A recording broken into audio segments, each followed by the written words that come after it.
কই যেতেছো? বিদায় দেখতাম যাইতেছি বিদায়। কোনে বিদায় কোনে বিদায় কোনে বিদায়? এত ঝিলকি কি তা আরেক মায়া কাইন্দা মরে যেতেছে গাইরা ঝিলকি চাস নাই। আমার আমি বিদায় দেখতাম। হ্যাঁ বিয়ারিটা তুলছত নি ও চলছি দেখাস না দেখাই দেখো পরে দেখো। আরে মায়া বিদায় দেখ। কই রে গরম আমি কই শোনো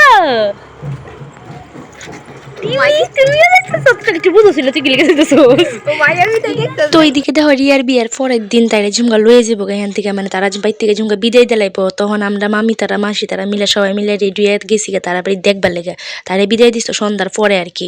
তো আমরা গেছি গে দিন দেখবার লেগে গিয়ে সেরে দেখি যে তারা সাজই শেষ না এদিকে জামাই তো রেডি কিন্তু বউয়ের সাজ হনো শেষ না। তো অবশেষ অপেক্ষা করতে করতে দিকে সাজ শেষ হয়েছে পরে ঘরের ভিতরে তারা নিয়ম কারণের কিতাকিতি আছে ইতার লেগে দুইটা ফিরি বিছাই লেছে দুইজনের মানে জামাই কনে দুজনের লেগে। তারপরে তারা রহি করতে গিয়ে এই ঘরে লই আইছে আশীর্বাদ দিবার লেগে। তারপরে তারা বইছে পরে এরপরে দেশে শুরু হয়ে গেছে তারা মানে যত নিয়ম কানুন আছে ইডি আর কি।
অবধি এতটুকুই। তারপরে আমরা সবাই মিলে দেখে টিকা যার যার বাড়িতে গেছি গা। তো বাকি বউ বাতের ভিডিওটা তুমি নেক্সট ব্লগে সবাই ভালো থাকো। Bye bye.